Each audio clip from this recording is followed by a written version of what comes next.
Nas Eucaristias que eu rezei este final de semana, eu quis destacar esse versículo do Evangelho que considero ser uma linha de reflexão muito pertinente para o nosso momento de oração, e quem sabe também isso possa produzir em nós um caminho de reflexão com bons frutos.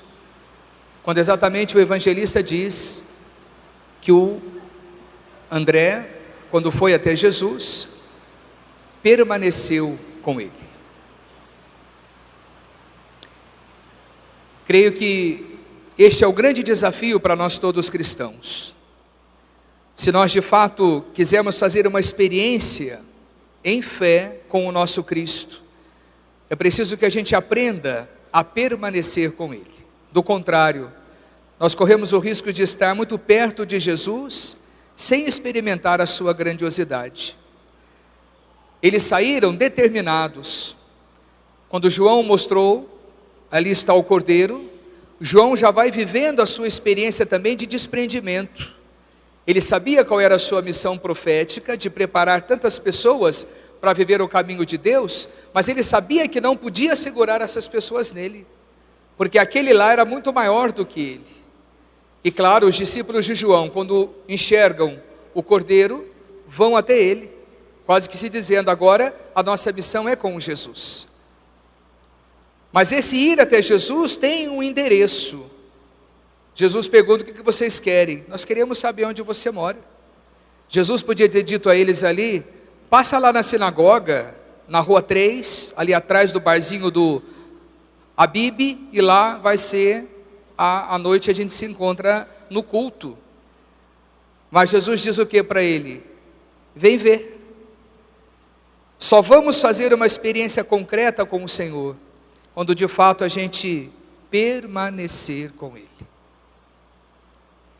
E para a gente permanecer com Jesus, minha gente, o que não é muito fácil, é a gente ir aprendendo a viver uma experiência, em primeiro lugar, de liberdade. É preciso ser livre para viver com Jesus.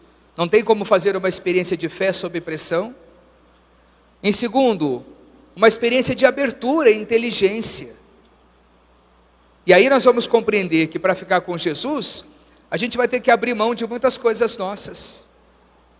Porque Jesus vai pedir o essencial de cada um.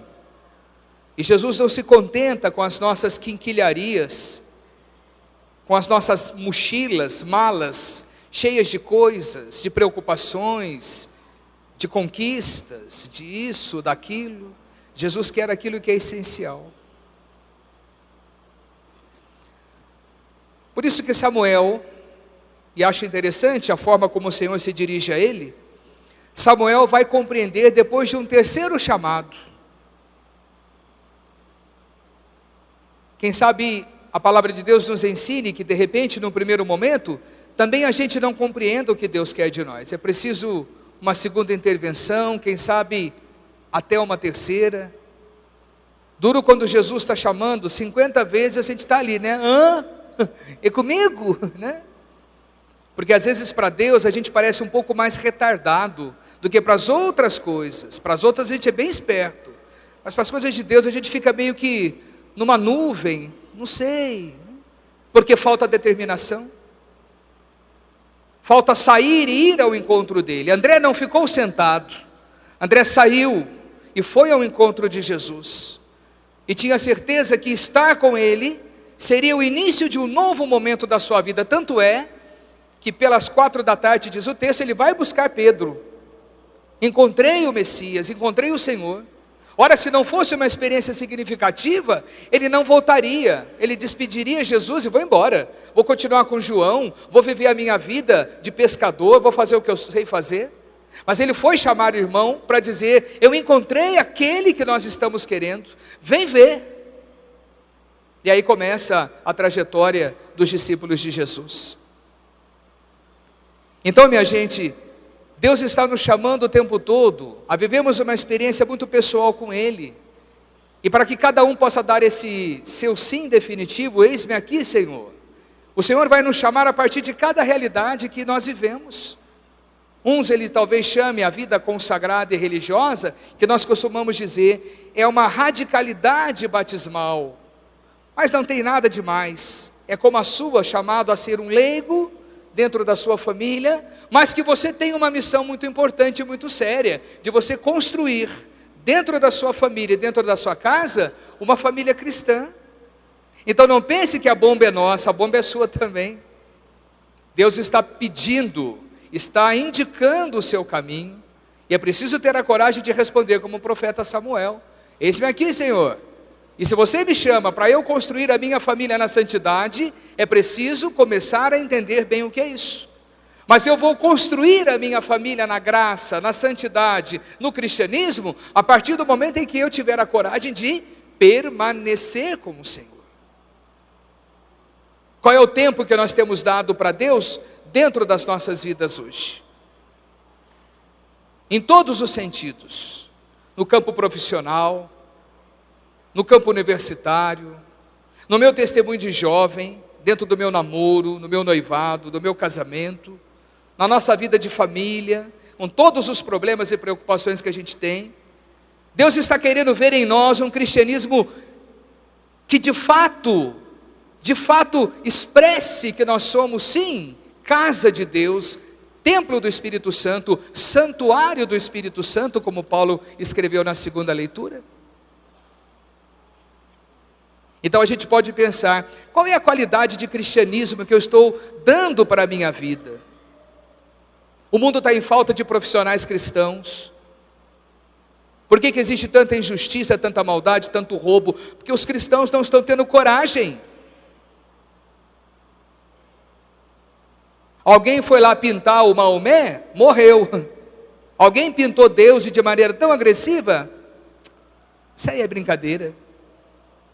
É o nosso cristianismo, defasado, pobrezinho, acanhado, enfraquecido, e não adianta dizer de quem é a culpa é sua e minha, sou eu que não estou dando a minha identidade cristã o que ela deveria ser. Talvez Jesus, ele não tenha ocupado a centralidade da minha vida, eu não tenho dado tempo para Jesus, o meu tempo é muito pequeno. Tem gente que infelizmente se diz ser católico, se diz ser cristão, mas convive com Deus como se fosse um peso o tempo todo. Pronto, fui lá, resolveu o meu problema, já fui à missa, agora o meu dia começou, agora eu estou feliz, agora eu estou em paz. Ora, se estar com Deus é um peso, pelo amor de Deus.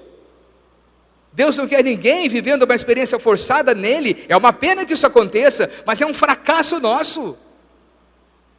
Por que Paulo, há tanto tempo atrás, escrevendo à comunidade de Corinto, uma cidade rica, uma cidade que estava vivendo um paganismo medonho, marcada por esse escândalo da fornicação, de tantas coisas absurdas, e a gente olha aquela realidade da carne e diz, mas ela se encaixa tão bem nos dias de hoje, em que nós estamos vivendo uma sociedade destruída, exatamente neste campo. Onde estão as nossas realidades humanas? Onde estão os nossos corpos de adolescentes e de jovens que não conseguem viver uma castidade em vista de um casamento e de uma família santa, porque a sociedade já destruiu a família? Ah, seu padre, mas eu não aguento, eu tenho um fogo no coração que não dá. O fogo do inferno é maior e queima. E não vai sobrar nada. Se eu não sou homem para aguentar o tempo que Deus está me pedindo, Deus não está condenando ninguém a viver uma castidade eterna, a viver um celibato eterno. Somente alguns loucos aceitaram isso, mas outros não. Então dê tempo ao seu cuidado, o seu corpo é sagrado, é templo de Deus, e o que nós estamos fazendo com ele? Vamos nos vendendo às escravidões que estão a rodo por aí, e são pequenas escravidões, que a gente vê, quando vê já está lá dentro. Qual é a escravidão que hoje nós estamos nos entregando? São tantas, e começa assim, pequenininha, começa nesse aparelhinho que você tem, chamado celular, que você já não vive mais para as pessoas, para a família, porque você tem que ficar metendo o dedão ali o tempo todo. nessa internet que desgraça as nossas vidas, nessas telenovelas que apresenta agora, manda ver, meu filho, casa com quem aparecer na frente, nem que seja um cachorro, transa com ele, está valendo, tudo é festa. Ainda tem alguns loucos que vêm perguntar: padre, Deus abençoa isso? Precisa de responder, né? Deus é Deus, Deus não é louco. É claro que Deus não abençoa. É claro que Deus deve estar desesperadamente: meu eu, o que eu fiz? Onde anda esse meu povo que eu fiz com tanto amor, com tanto carinho? Maldita serpente que entrou lá para falar com a Eva, comer a maçã, e aí começou a badernagem inteira. Para que Paulo pudesse escrever isso, resgatando em nós a nossa identidade, dizendo: você é um templo do Espírito Santo, o seu batismo o selou para sempre.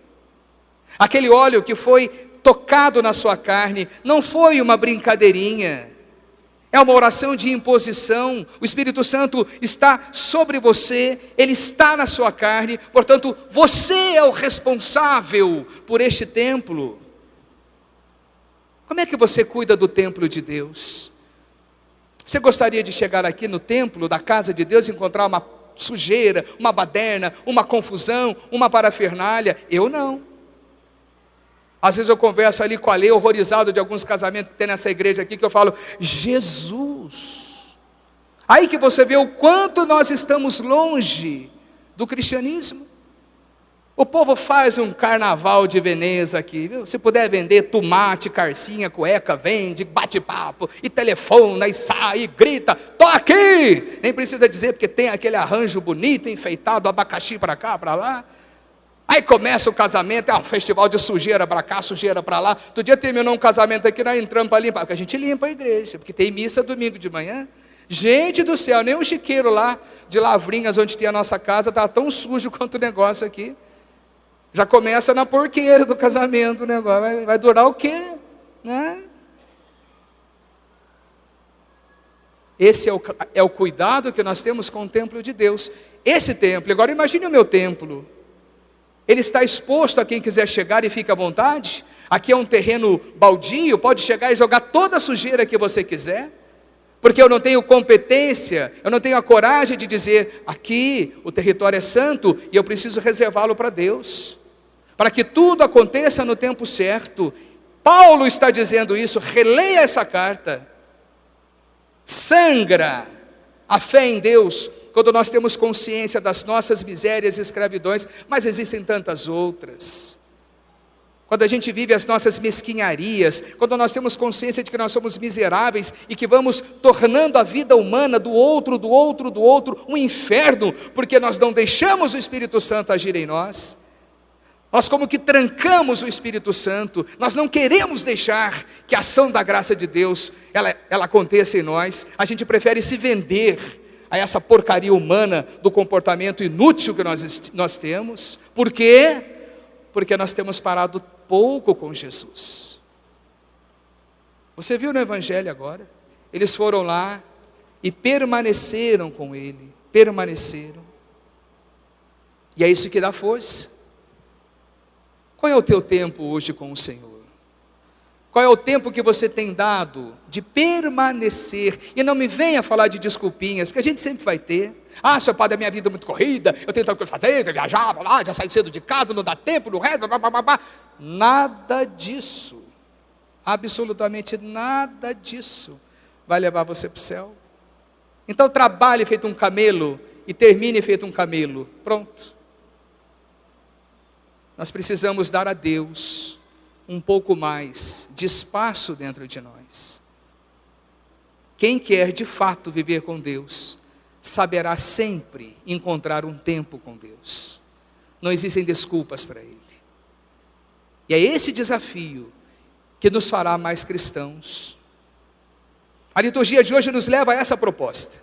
Há um chamado de Samuel, há um Paulo gritando, sem medo de gritar numa sociedade depravada, que nós precisamos resgatar o que nós somos. Há um Jesus que passa e as pessoas vão até Ele, permanecem com Ele e desejam ficar com Ele e querem levar outras pessoas até Ele. Por quê? Porque esse homem tem alguma coisa que nos atrai, que nos seduz.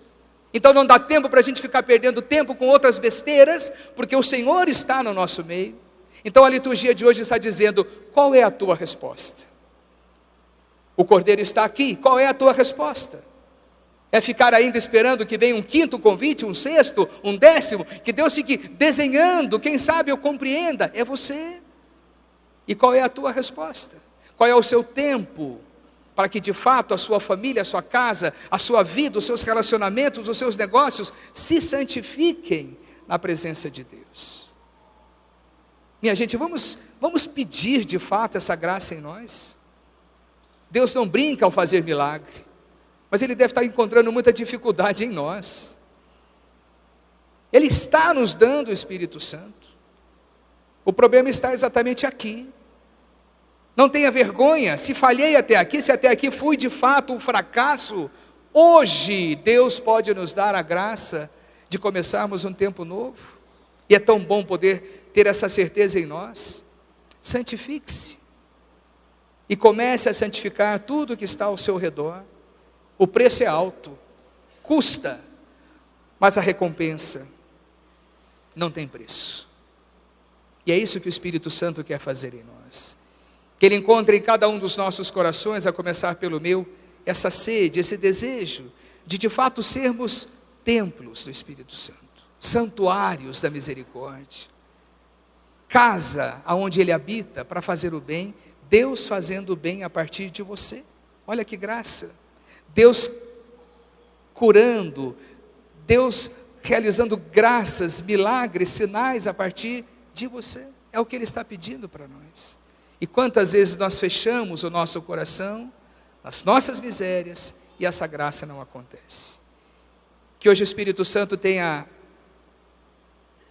a delicadeza de destrancar os nossos corações e nos fazer de fato enamorados da sua presença.